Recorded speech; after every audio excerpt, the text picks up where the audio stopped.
What's the easiest choice you can make? Window instead of middle seat? Picking a vendor who sends a great gift basket? Outsourcing business tasks you hate? What about selling with Shopify? Whether you're selling a little or a lot, Shopify helps you do your thing, however you cha-ching. Shopify is the global commerce platform that helps you sell at every stage of your business. From the launch your online shop stage to the first real-life store stage, all the way to the did we just hit a million orders stage. Shopify's there to help you grow. Whether you're selling scented soap or offering outdoor outfits, Shopify helps you sell. Wherever and whatever you're selling, Shopify's got you covered. Sign up for a $1 per month trial period at shopify.com/try. Go to shopify.com/try now to grow your business, no matter what stage you're in. Shopify.com/try. Hashtag no music, no intro. Saints Block Party podcast live episode coming at you. And give me 1 second. This is a mess because we're also streaming. I'm streaming this to my Twitter account for the first time. But I can also hear my Twitter account, which does not help. So this is live. Adam is finally going to watch Gladiator. No, I'm not watching Gladiator. That is not what we're sharing. Oh, post. Okay, I figured it out. This is no, not going to WrestleMania again, Mitch. Okay, Ken, if you're watching the stream, there's 11 people right now. If you're watching the stream, let me know if it's showing up on Twitter.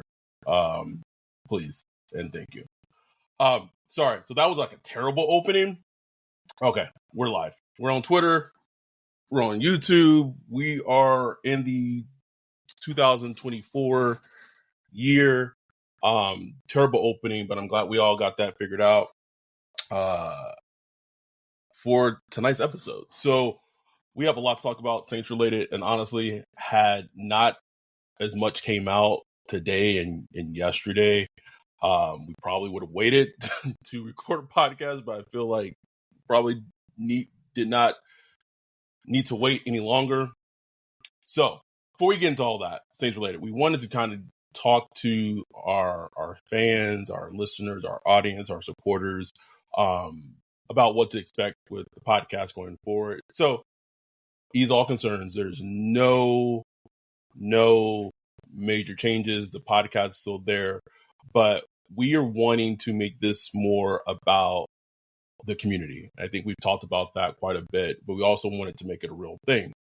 So going forward, what our plan is going to be is that our shows that we record, or for the most part, unless something crazy changes or unless we're just really feeling like we just can't be social, are going to be live shows.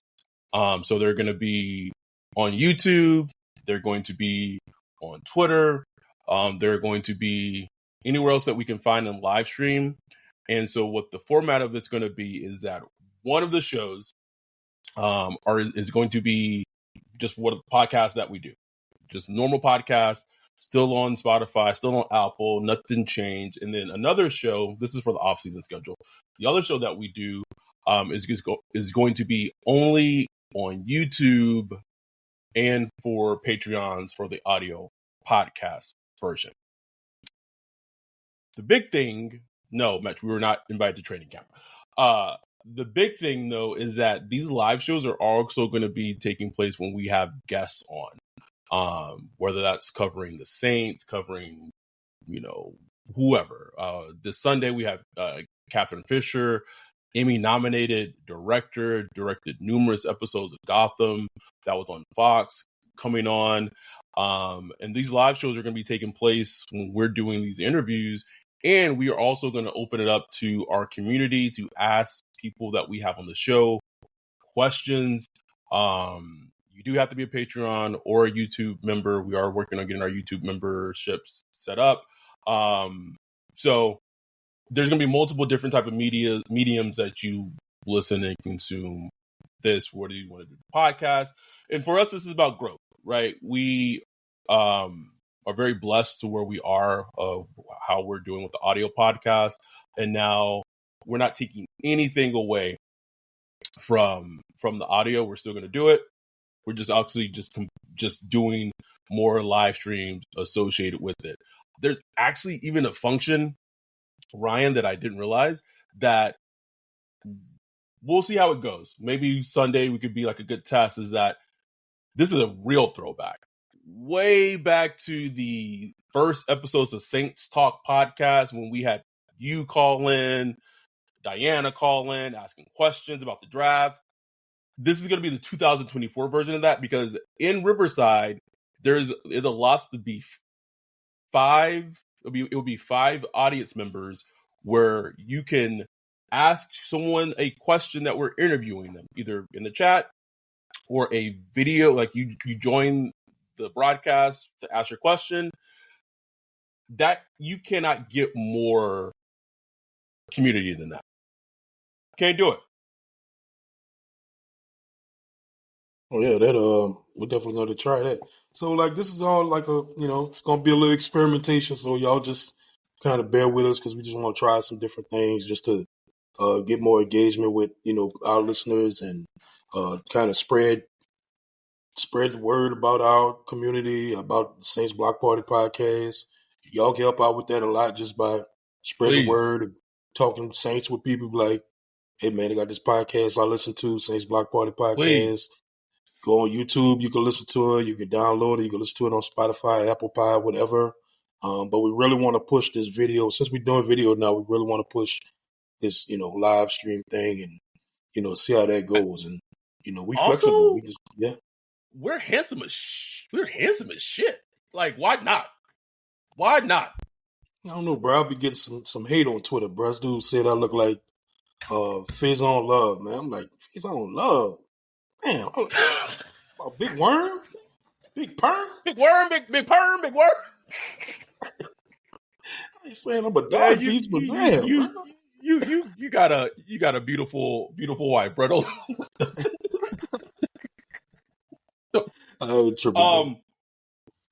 Not tripping at all. I am sure there's like a subsection of some dark corner of the world where white women see that 2 black men are doing video podcasts, bro, and just laser focused in, bro, just tuned in every episode. So it's exciting. It's really exciting. We do have a couple of guests. So like I said, we have Catherine Fisher coming up on Sunday. The big thing that we know is an issue, and that's something that Ryan and I are still tweaking with, is the whole thing regarding time. So it is 9 p.m. Pacific Standard Time. It is 11:15, 11:30 Central Time. It's past midnight Eastern Time. So that's just one of those things when we're recording an episode during the week, it is just our jobs, our time zones. This is the easiest and best time for us to record. Typically, when we have guests on, we move our schedules and move heaven and earth to make it happen, because a guest ain't coming on at like 9 p.m. We don't expect them to. But I know that's something to increase engagement and viewership. That's something that we're going to have to figure out, or it isn't, and people are just going to listen to the audio version of it later. It is what it is, but it's just something we are excited about. So be on the lookout for that. So that was our announcement that essentially every show going forward, for the most part, unless there's some here that are going to be a live show. All right. We got to talk about the Saints. So we have 31 viewers on Twitter watching. We have 17 on YouTube. This was last minute. So we appreciate everyone who's on. There's a lot of Saints stuff that's come out, bro. Like I love the content because they never give us a period where we don't have to talk about them. Whew. I don't know if we should start with Lattimore. We gotta start with Ram. We gotta start with the owners' meetings. I don't know, Ryan. I don't know where to start. I mean, sorry. I guess the big thing to talk about is the Ramczyk. I don't know. I wouldn't call it news, but just kind of an update to see where we at, because with the draft coming on, you know what I'm saying? Like, I woke up this morning and that was like the first. Oh, you still hear my wife in the background? No, Mark said Ramczyk knees was looking like hamburger helper, bro. Can we just quick time out? Can we just have a moment to talk about how Hamburger Herper slapped in the day and still slaps, bro? Like, still good, bro. Still undefeated, good, bro. Like sometimes, like I don't even need to get to like the hamburger helper mix. I'll get some, some noodles or some kind of noodles, some ground meat. Put my own little spices in there. Season, there you go, bro. Listen, that's all I need. Boy, when I was living by myself, like when I was single, shit, boy, that's all I eat, boy. Salt of the earth. I'm telling you, bro. But anyway, back to Ramczyk knees. So, it came out today. DA was, talking at the owners' meeting. And if rewind a couple of weeks at the combine, everything was sounding like pretty positive. It was like, oh, yeah, Ram, things are looking good. Because he had some work done on his knee. And it's like, oh, things looking positive. Now it's like, DA, like, I don't know, bro. I'm not, he basically said he wasn't, the news he got the last time he talked to Ram that it wasn't looking good, wasn't hopeful. So, look like offensive line, baby, offensive line. Here's the thing. I before we start recording, I very quickly told Jay what happened today regarding Rams information. Her response, it verbatim was, "Why would you say anything about that right now?" We are less than a month away from the first night of the NFL draft. For a team that is so, at times, they try to be so exquisite, right? They like shape the narrative. And perfect example, we saw it last week with Chase Young, did we not? Okay, we gonna announce on Monday that we signed, and then Tuesday it comes out that he's having neck surgery. If you're that skillful of being able to shape the narrative, why the hell would that come out a month or less than a month away from the draft, where you are essentially telling, and I'm not saying that the league, for the most part, probably didn't think that the Saints wanted to go that way, but they now know for sure, potentially, that that's the direction you want to go in the draft. I listened to the Michael Lombardi, episode. The name of the podcast episode was Lying Season at NFL Owners Meeting. Everybody Lying season, right? Everybody.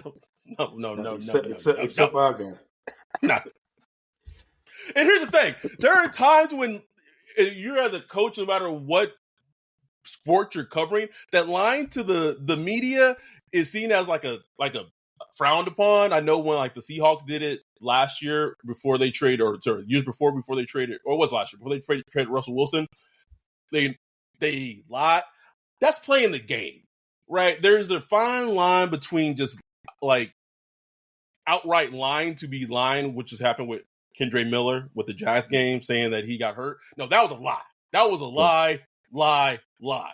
But that's the part to me that just blows my mind, because not only did he say it on camera, almost minutes later, however long later, Ian Rappaport, whole article, whole tweet. Just tell the whole league, man. We gotta go.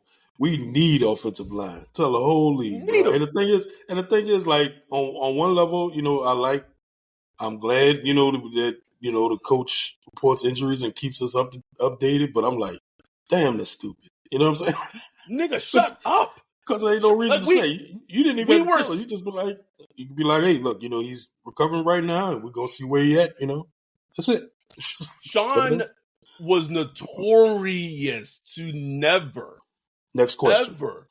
talk about injuries, because he didn't want to tip off to whatever the opponent, even in the offseason, just didn't want to give anything away. Mm-hmm. It's just, and then he also talks about us needing a pass rusher. Or sorry, a pass catcher. Yeah. There's one player There's one player, Ryan, that might be there at 14 that would fit that bill of that DA was describing today. One player.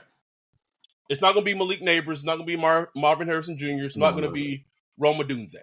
But there's a tight end in Georgia that, because he's a tight end and because the NFL maybe doesn't value tight ends that highly, I still don't think he gets past the Jets. Don't think he does. But let's say he gets past 12. If you have the Colts sitting behind you and you know potentially they want a tight end, why would you say anything that would prompt them to trade ahead of you if Brock Bowers were to fall to 13? Why? Just he just is who he is, bro. You know, like I just don't even know where to go with it, bro. Like he just is who he is, man. Like, and for him, probably from his perspective, he's like, hey, man, I'm just keeping it honest. Yeah, but, and Demon Time Slime said he specifically said a pass catcher who isn't a route receiver. He did. He talked about the tight end position for a little while. Talked about how important the tight end position is to offensive football. And he tried to cover it like, well, it's not so much about this game, but it's just about offensive football, how important the tight end position is and this and that. I'm like, bro, shut up, bro. Shut up! Stop talking! Please! Oh. But getting back to Ram. I hate that if this is the end of his career, that it's happened like this. Oh yeah. Because this, as much as an O-line pick would not be a sexy pick, and I have my thoughts about it, Ram was the epitome of getting a sweater for Christmas and then realizing that was the most comfortable, softest sweater, just like the material was right. You're like, this should look good in this. Like, that's what he was as a player. Where I remember that 2017 draft, man.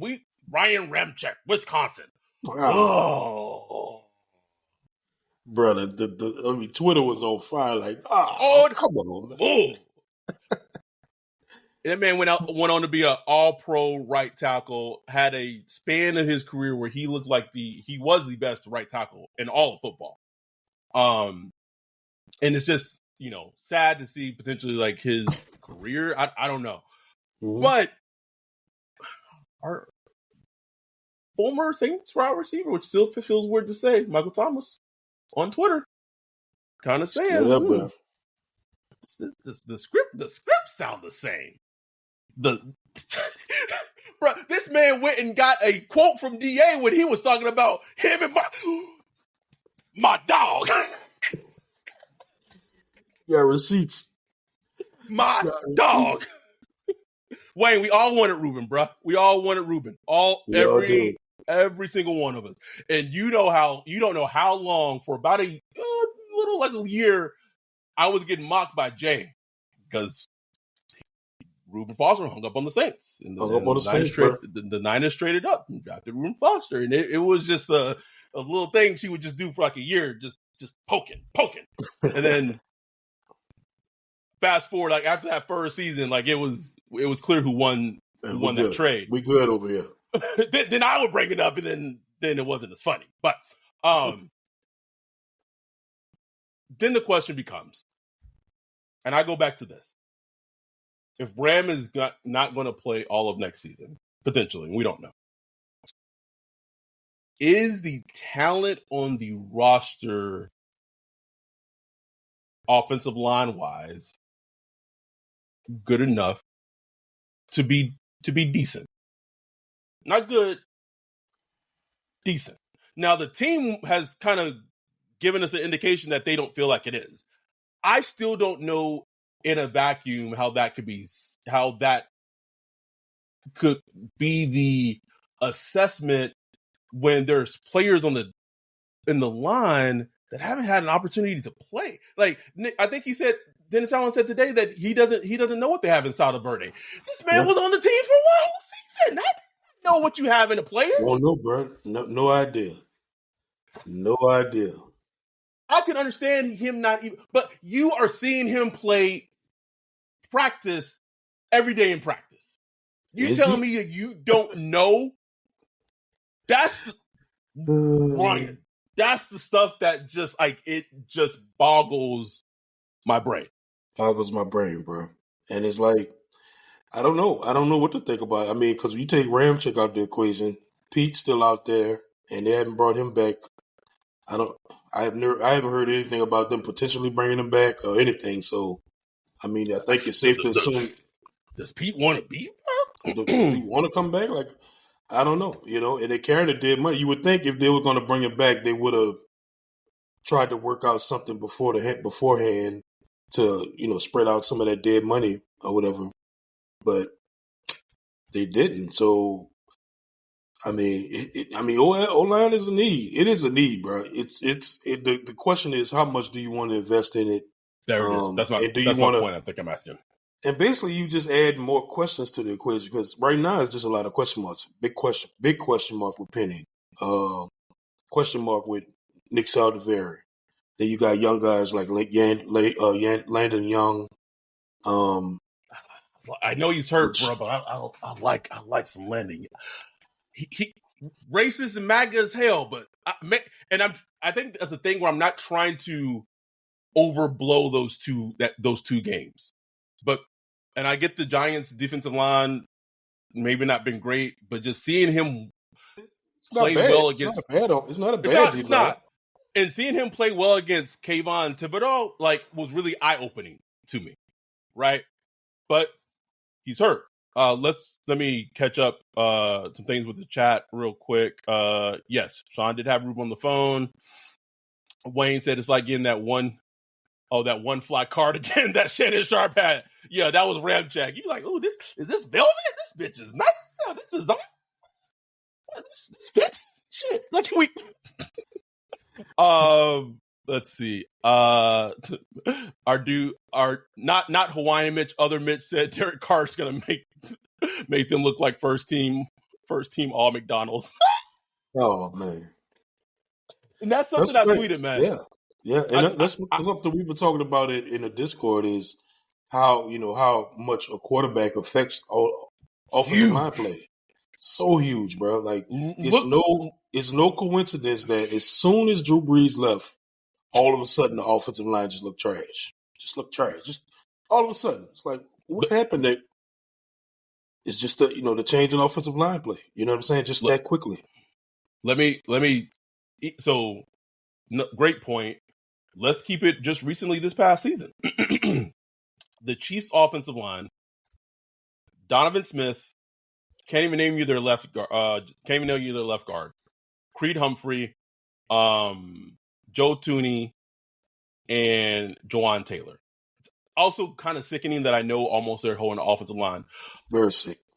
Yes. Jawan Taylor was the worst right tackle in all of football. Awful. Donovan Smith was pretty decent with the Bucks and won a Super Bowl with Tom Brady. Has been a decent left tackle, but in this stage in his career, he's okay. He's fine. Trey Smith.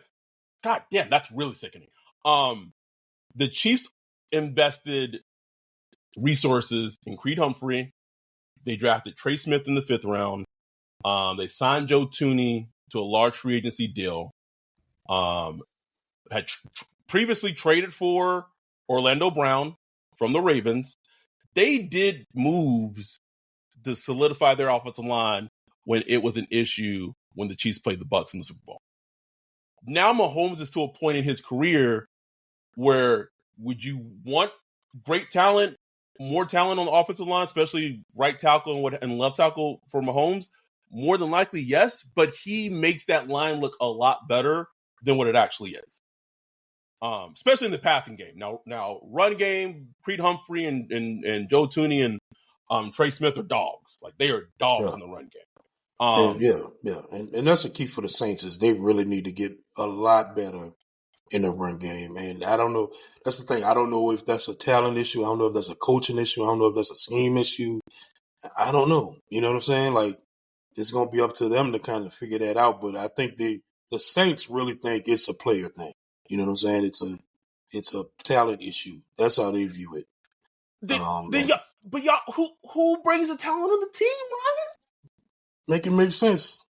Because it's not without trying. It's not like people. I keep saying like, "Oh, they need to invest in the trenches, invest in the offensive lines." I'm like, have you seen the drafts? That's all they do. Invest in the offensive line and defensive line. That's all they do. That's the approach they take. They've invested so much in offensive line, so much in defensive line, and they have little to nothing to show for it. That is a big reason why this team is where it is. Because if you hit on either side of the ball, even if Peyton Turner was, I don't even know, throw a pass rusher out. If Peyton Turner was George Kalafkis, and if Trevor Penning was, Taylor Lewan, right? Even if you missed on those other draft picks, just the identity of the defensive line and offensive line looks completely different. Completely different. Bro. Changes the makeup of the team.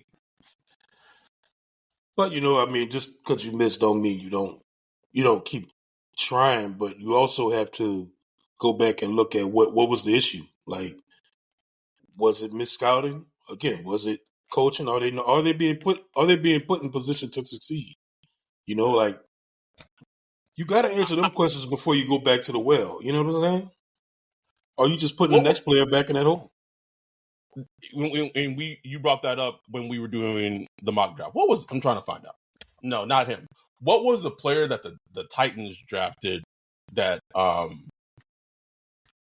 just quit? Yes. What was his name? I'm trying to find. No, not Taylor Roman. Isaiah Wilson. Yeah. Isaiah Wilson. I need to look this up. I want to say he had more starts, and he did not want to play football. Let me say, I got to look it up to be sure. I don't want to just be saying shit on here to be saying stuff. Signed the contract, blah blah. Activated from COVID. So he essentially played from his rookie season. He got suspended for week 13. Damn. So he played. He finished season. Okay, I lied. Complete lie. He literally played one game for the Titans. He finished the season playing in one game, appearing for one. Ryan, listen to this. I can't. He finished the season playing one game, appearing for one snap in the third round or in the third quarter of the Titans week 12. That boy was big scheming, bro. That's crazy, bro. That man got his contract and said, "Deuces, I'm done." I refuse to believe that. Sticking on the thing with Ram, we got 27 concurrent viewers for the stream and YouTube, 137 views on Twitter.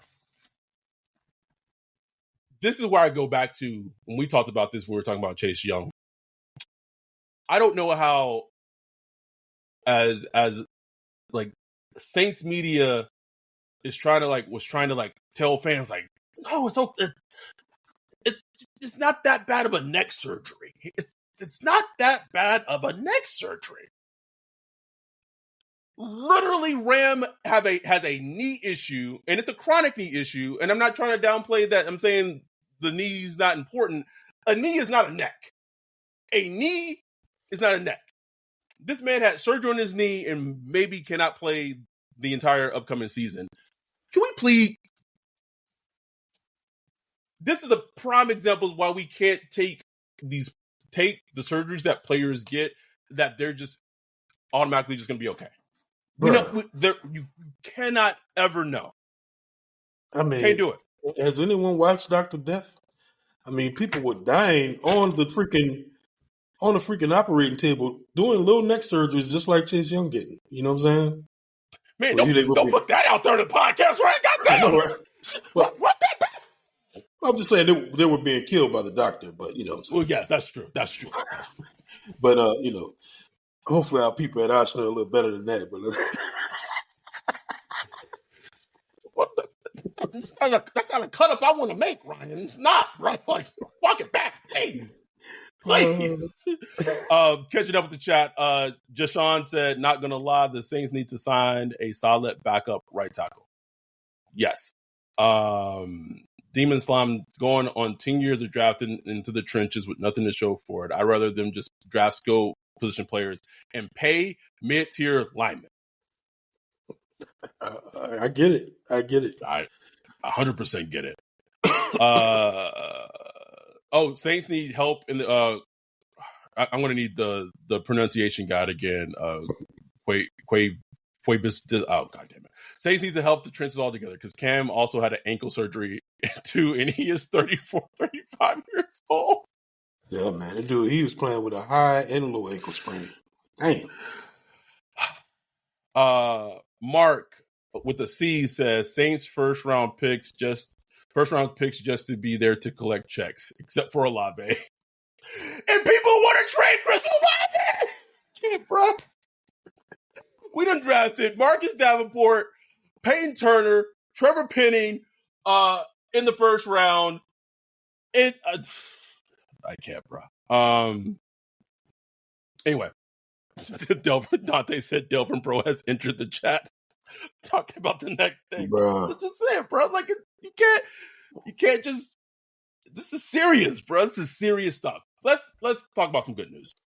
Do you want to talk about some good news? Reports are out there potentially that the Saints and Lattimore may not be headed towards a divorce. Yeah, man. I said it when I think we were talking to Patrick or maybe a podcast after that. Them not trading Lattimore would be their biggest win of this offseason. Yeah. And I meant it. Sincerely. Now, I can give some insight, and I always be careful how I kind of parse things. If you're in the Discord, you kind of already maybe saw it a couple of days ago. But I've said on this podcast before, the Saints want a first from Marshawn Lattimore. They're going to trade him. The trade market is very compressed. Teams around the league do not want to give up high draft picks. Don't want to give them up. So if you're posed with wanting a first for a player, and I'm a little hesitant to give them credit for them not settling for a second or settling for like what the Chiefs got for Snead. If they're holding firm and they don't trade him, or even if they do trade him and they trade him later, whether that be closer to training camp, if a corner goes down for another team and you maybe can get a 2025 first or what have you, I want to prematurely applaud it because him being on the team, it maybe doesn't change things hugely, but at least defensive-wise, it helps a lot. No question.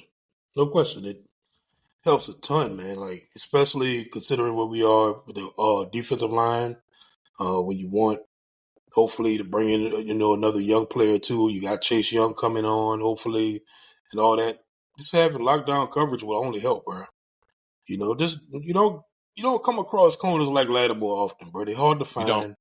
You don't. We know what we went through. We should know. We were looking for the longest, bro. Like, so if they do, like you said, if they do make a move at some point, hopefully they just stand firm. Don't just throw the guy out. Don't put a Chauncey Gardner-Johnson where you just want to get rid of him. Whatever offer you can get, just get rid of him. Don't do that. Don't do that. Please, man.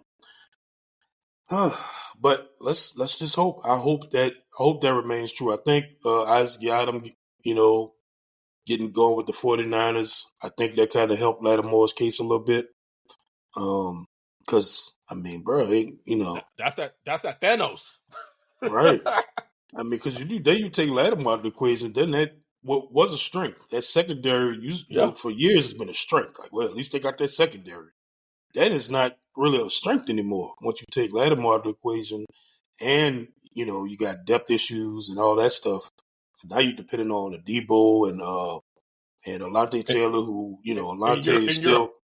You're hoping that Alante would have a bounce back season. Right, exactly. Hoping, you know what I'm saying? And you're hoping with a Debo, who I think has shown a lot so far, but you still kind of like, okay, just show me just a little more. Let's, keep going back to that Rams game, boy. That difficulty went from rookie to all pro, and it looked a little different. Exactly. I used to play Mortal Kombat. I'll put it on difficult mode. I'm tearing my ass up, and I'm like, damn. Because I believe, and I might be wrong, but before they signed it Sub-Zero, the Nickelback they brought back, who I'm not thinking of his name right now. Hugo Amadi. Yes, thank you. Yeah. That before he was re-signed, and after Yadam left, there was 3 cornerbacks on the team, I believe. Marshawn, Adebo, Alante. You telling me that you like they were probably like, ooh.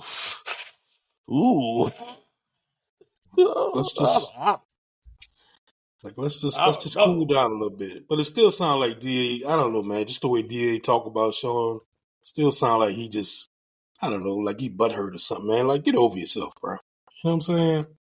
Like, get over yourself. Like, head coaches, regardless of the sport, head coaches, especially in pro sports, man, you have to manage personalities. Got to manage them. Got it. I don't. So if you're watching this on the live stream on YouTube, let me see if it's on Twitter. Just because we're talking offensive line, and now we're doing live shows, so we're going to try to do some more interactive things. And I have the Saints draft trends up for offensive line since 2006. Now, it might be difficult for y'all to see that, so let me try to make that a little bigger. There we go. So I want to just be clear. It should make like a line, right? So Jeff Ireland comes on board essentially right here, right? Andres Pete. Yeah. Okay. These 4 right here, Ryan. Those 4. That's where the line is. That's a big reason of where the line is where it is. Penny's a red. We don't know what Penny is. Don't know what he is. Salaverde, don't know what he is. No idea. Now, historically, if you look, the Saints have been good at drafting offensive linemen, and I know people are gonna like Pete should be yellow. Man, Pete's been in the league since 2015, bro. No way. He's green, bro. Yellow. Like, if y'all know us, we've had plenty of jokes about Pete, but he is absolutely a green. Green. So, historically, the Saints have been good at drafting offensive linemen. My question, I don't think we really know the answer to it. Maybe, when did Mickey Loomis start taking over the draft room? That's a good question. Because it probably would have been right here. Oh.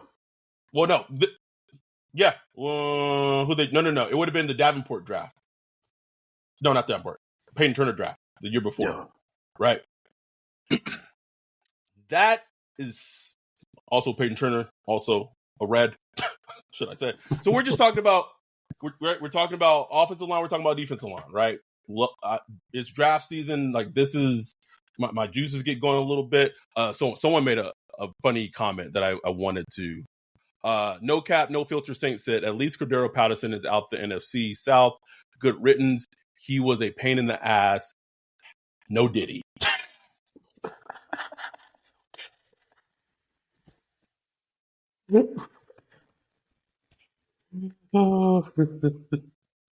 Bruh.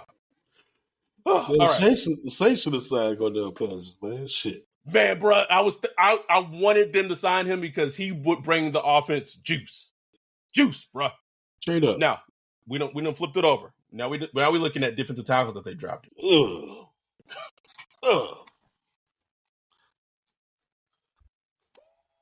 Gross, bro. It's gross.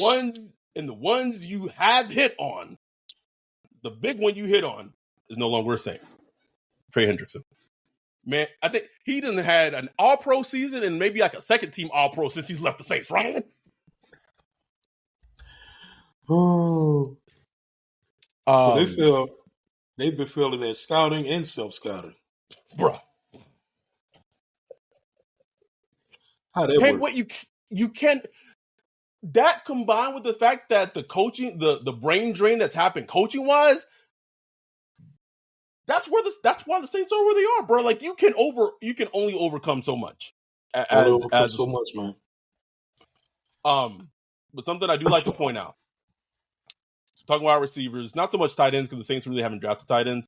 But wide receivers, is that when they draft wide receivers, bro. And maybe this was some like Sean Payton system a little bit too, but when they draft wide receivers, they usually hit. Bro. And I'm so interested to see how that plays out going forward with the brain drain you talked about. Because no one's left from that old system. Now it's a completely new staff as far as coaching. The scouts are still there, but you did have that one major scouting director that did leave. So I just wonder if that continues. You know what I'm saying? Like that's going to be interesting. But they've been good drafting wide receivers, man. No question about it. And then we just bringing up just talking about Marshawn Lattimore about how hard it is to draft a corner, how hard it is to find a corner. So this is secondary players all combined. Look how much red there was. Some are safeties, to be fair, but just trying to find a corner. It's hard. But you could just see the difference when Ireland took over, bro. You could see here about 6.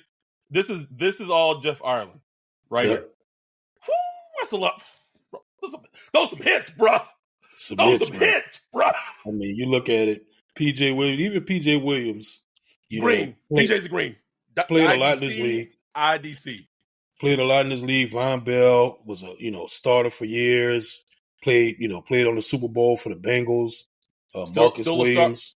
Still probably a starter he went back to the Bengals. Yeah, he was a starter last year for Carolina. Yeah. Marcus Williams, a Pro Bowl level safety that got paid big money. Marshawn Lattimore, defensive rookie of the year, all pro. Chauncey Gardner-Johnson, still in his league getting paid, making plays. Paulson Debo's looking like a number one-ish corner. Alante Taylor, he's yellow right now, but he's shown promise playing on the outside. Jordan Howden Young, we still got to see, but he's shown promise as a safety. Yes. And I probably jumped the gun on Jordan Howden, but I was being a little generous. Just being a little generous, it's fine. I was. But like this, if you just looking at this from 2020 to 2023, Ryan. Oof. 1, 2, and how did an A.T. Perry or being generous? 1, 2, 3, 4, 5 greens. If you take them out of the equation, they have drafted 3 green, aka blue chip players since 2020. Maurice is a starter. He's average. Yeah, he's not a green.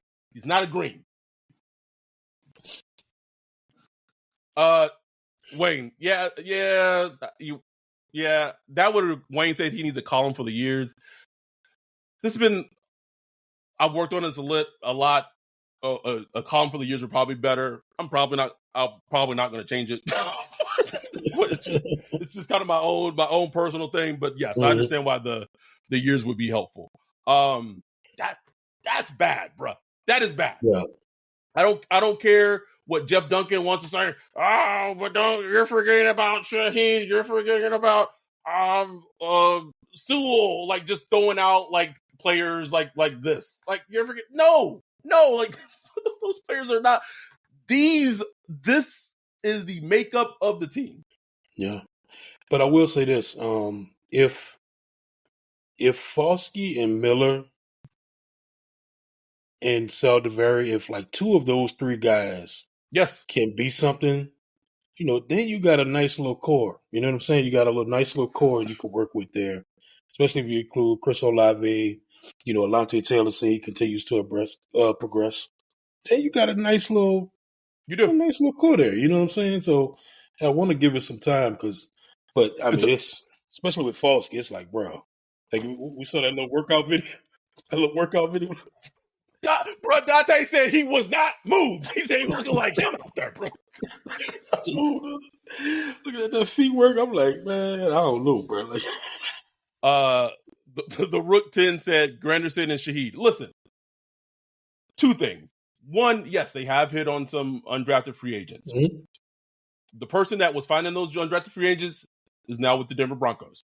Two, you cannot go into each draft thinking that you're going to hit on undrafted free agents every time.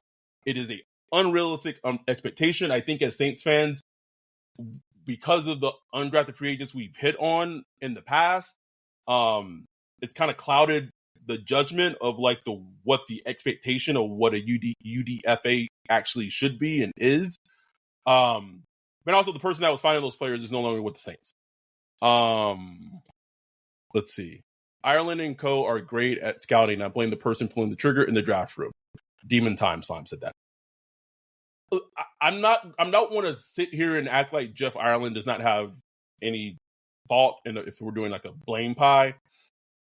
But I do think, and I said this in our Discord, I do think Jeff Ireland's being scapegoated. I also think that's why they brought in Dave Ziegler. They're like, it's being sewed up. Mitch said Miller showed spurts at the end of the season. Mm-hmm. Mark with the C said, I still believe in Miller. The few snaps he did play last year, you saw something. Absolutely did. Can he stay healthy? That's it. That's the question. Can he stay healthy? That's it. Because if he can, then he could easily become a green and become a really nice 1-2 punch with him and AK. If he can't, then I mean he'll either stay a yellow or become a red. Rod said banking on a UDFA is like having a scratch off for a retirement plan. Ooh, that's a analogy right there, bro. It is. It really is. Demon Time said, David Ziegler's draft classes are horrible. I don't want to put too much in the Ziegler thing. I just think it's nice that there's another voice in the room that potentially, hopefully, is not like a yes man. And the David Ziegler thing is interesting because he was the GM that wanted to get rid of Derek Carr. Yeah, it's just man. A fascinating juxtaposition that I don't know.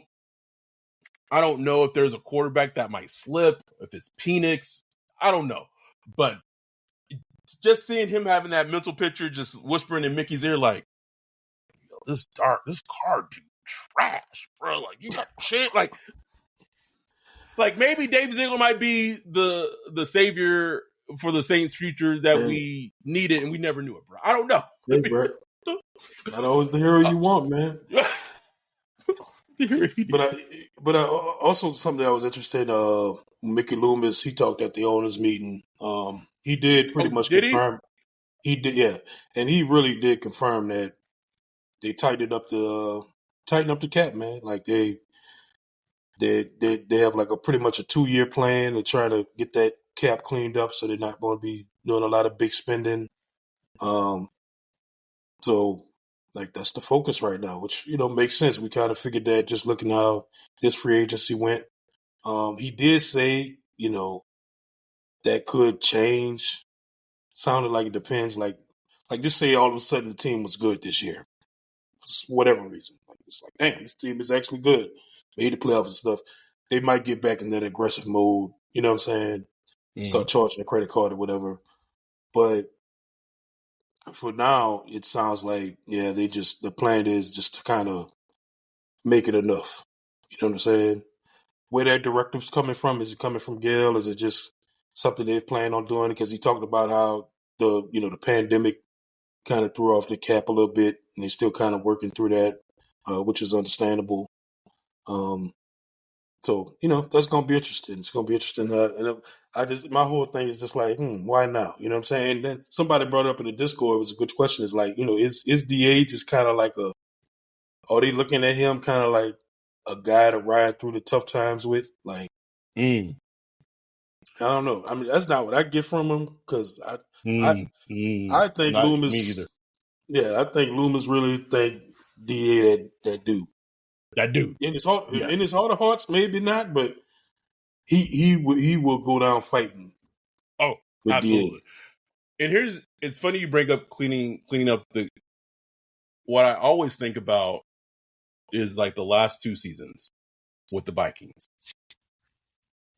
Not so much the year they went to the playoffs and they lost to the Giants, but the year after, last offseason, what did the Vikings do? You saw a mass exodus of players. Dalvin Cook. Yeah, just Dalvin Cook, Eric Kendricks, and some of those players, Adam Thielen, some of those players was, a little past whatever, but you saw a mass exodus of players. And what the Vikings have been able to do, and they didn't make the playoffs this year, but I pretty much probably contend that if Kirk Cousins doesn't get hurt, they more than likely probably make the playoffs this past season.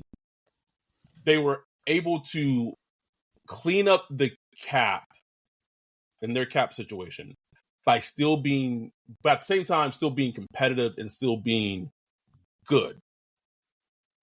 That's because of coaching. That's because of hitting on draft picks. Jordan Addison. They drafted Jordan Addison in the first round last year. Jordan Addison looks like a stud wide receiver. That's how you're able to do that, and it feels like the Saints are like the inverse of that, right? Well, now which I applaud them for trying to clean up the cap situation, because I think at some point it had to be done.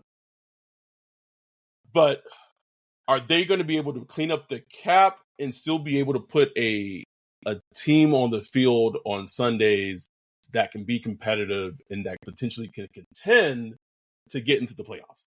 That is the question that's yet to be seen. Yeah.